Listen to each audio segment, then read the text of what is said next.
Good morning. We are extremely pleased that you are here. We are extremely pleased that we are here. It is good to come together for the purpose of co-creating. Do you agree? Yes. You are knowing what you are wanting? Yes. Really? Well, you know right now it changes, doesn't it? You like how it changes? You like how it evolves and expands? Are you enjoying the evolution of your desire? Yes? No? Well, desire expanding is wonderful when belief and expectation keep up with it. Because then the desire just calls you joyfully, like an adventure. But when you desire something that you don't believe, your desire feels like the culprit that is tearing you apart. Oh, I felt better before I wanted that thing that I can't have, and that thing that I can't have. But from your broader point of view, there are none of those things that you cannot have. There is nothing that life can propose to you through the contrasting focus that cannot become a manifested actuality in what you call your real life experience. Now, we don't really agree with you on what you think your real life experience is, because we know that when life inspires you to a new desire, that's the real life experience, because that's what rings our bells. When life causes you to want something different or more beyond what is, there is a vibrational version of it, which is where we dwell, which is thrilling to us. Because when we focus upon your furthest most expansion, there's no gap between your furthest most expansion and where we are. So we just experience the bliss of the expansion. But if you expand because desire causes you to do it and you don't go with the expansion, then you have to some degree a resistant gap that can go from even hope. Even in hope, there's a little gap. I want it and I hope I'll get it. Gap. I want it and I doubt I'll get it. Gap. I really, really, really, really want this thing I really, really, really, really don't believe. Deadly. In other words, feels awful, doesn't it? To want something, really want something and not believe it. Oh, don't do that. Find a way to believe in what you want. Find a way to believe in what you want until you know it, even before it's manifested. And that's what trips you up. You don't want to do it that way. You don't want to do it that way. You want evidence first, and then you'll believe it. Doesn't work that way. And you say, well, it must work that way, because I haven't believed a lot of things that have eventually come about. And we say, not until you stopped not believing them. You might have been distracted from it. You might have stopped thinking about it. You might have focused on other things. You might have ceased the resistant energy and not known that you had ceased the resistant energy, but we promised you, you ceased the resistant energy before anything came about. You cannot want something and doubt it and manifest it. So what is a manifestation anyway? You manifest the car in your garage. Oh, that's a manifestation. I can punch my hand softly into the delicate side of it. I can feel that it's made of something, I know not what these days. It doesn't make the same sound when I punch it today that it did when I was a teenager. It used to hurt more when I punched it. But it's real. I can feel it. I can feel the materialism of it. That's a manifestation, Abraham. Or my lover coming to me, that's a manifestation. And we say, we agree. Manifestation is all of that. But manifestation, we would like you to begin to regard manifestation as what's happening with you in the moment. As Esther and Barbara were coming through the airport in San Diego, they came to the security check. And it seemed to be all blocked up. It was a small one, but it was still not moving. And the nice man, they were in the flyby lane at Southwest, and so they just sort of sailed by a lot of people. But then they came to the place, and the man took Barbara's and let her through, and then went like this to Esther. And Esther said, oh no, you have to let me go with her, because she has to help me with my stuff. Because Esther has 14 things in her carry-on bag that all have to be taken out and inspected carefully, because they are dangerous things. And then Barbara said to him, oh, please let me go without her.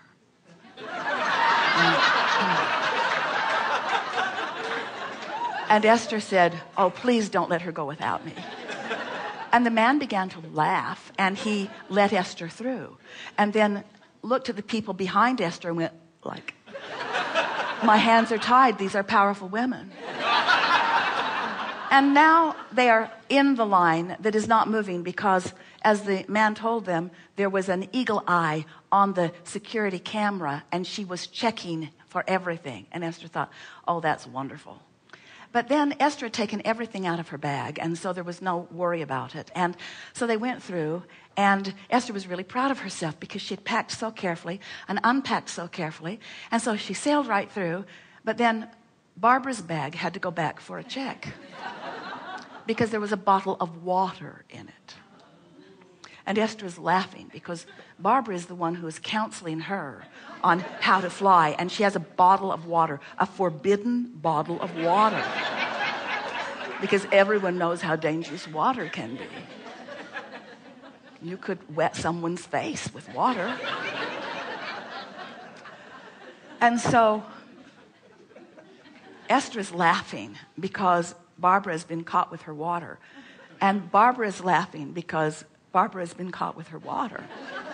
And the man offers to let them step outside and drink it, as if it mattered. You can go back and start again if this water matters to you.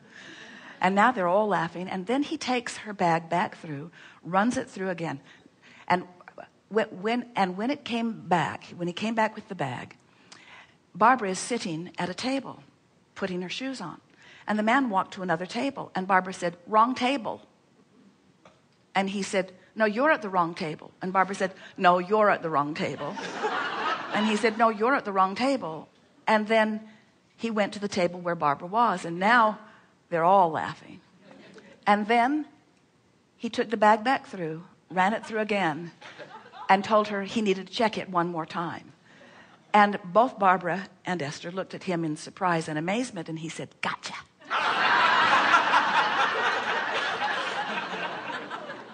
And as they moved on through, they couldn't stop laughing, and Esther couldn't stop noticing the amazing fun that they had had at a place that is usually no fun at all. In other words, that's a manifestation. It's a manifestation. What you're living in any moment is a manifestation. Manifestations surrounding you. The people you meet, manifestations. The way they play with you or not, manifestations. The way you feel as you move through your day, manifestations. Your life is unfolding, manifestation, manifestation, manifestation, manifestation. And it keeps moving. Have you noticed? There it went again, there it went again, there it went again, there it went again, there it went again. So you have constant personal control over the manifestation of your moment. And what trips you up often is you're looking long term, where you have not enough power or not enough clarity, and letting the future, to which you have not enough answers right now readily available to you, concern you, where if you would just be present in the moment and be aware of the manifestation that's happening now and adjust your vibration accordingly. In other words, that little bit of fun got more fun started, and more fun started, and now they come to a place where there are two seats but not together. And what's sitting in the seat that is between the seats is a magazine and a cell phone. And so Esther is thinking, well, I'll sit on this side of the magazine and the cell phone, and Barbara can sit on the other side of the magazine and the cell phone. But Barbara is thinking, that's ridiculous. I'm going to move the magazine and the cell phone.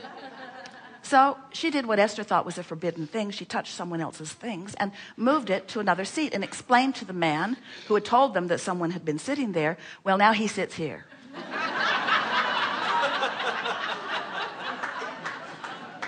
And then a great, big, gruff-looking man comes walking across from Starbucks, and Esther thinks, I'm going to the bathroom. I don't want any part of this. And as he comes to his telephone, which has clearly been moved, Barbara said, "We moved you." And he said, "You were so gentle, I didn't even feel it." And Esther began to realize that now the momentum of fun was started. There was no ending to what the day was going to provide. In other words, you just can't get into a place where you're feeling good, where you're loving the people of your planet, where the people who want to play with you are coming to you. You just can't get on that sort of vibrational roll without acknowledging these are manifestations. And what we want to call your attention to is that the most significant manifestation of all. Have you been listening to us for a while? Some of you have for a very long while. And have you heard us say? Yes, you've heard us say on endless occasions, because we say it every time we get together with you. We say it several times every opportunity we have. Everything that everyone wants or ever has wanted or ever will want is because they believe they will feel better in the having of it. They believe they will have a good feeling emotional response in the receiving of this other thing that they think they want. And what we want to convince you of is that what you want is the emotion. What you want is the good feeling. The other stuff's just the justification that you give for having it. In other words, I want prosperity because I will feel better, and I want a lover because I will feel better, and I want this because I will feel better. I want everything that I want because I believe I will feel better in the having of it, and I believe I will not feel good in the absence of it. But it is the emotion that is the primary manifestation.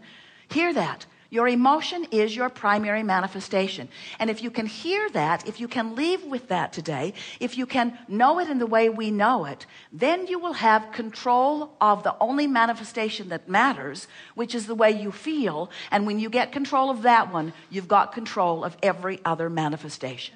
You've got control of financial manifestations, of physical manifestations, of relationship manifestations, of worldwide manifestations, of weather manifestations. You have control of every other manifestation if you deal with the only manifestation that matters, which is, how am I manifesting in this moment? Which means, how much of me? Oh, hear this. It's the first time we've said it this well. Oh, we forgot. No, we didn't forget.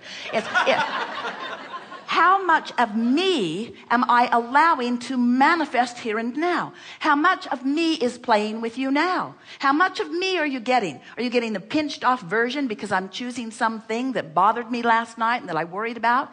Am I choosing something that only allows a little bit of the manifestation of me to be here, so you get the raw, ragged edged, Henri-toed version of me? Is that the manifestation that you're getting of me? Or are you getting the full-blown, tuned in, tapped in, turned on, source energy manifestation of me? That's the manifestation.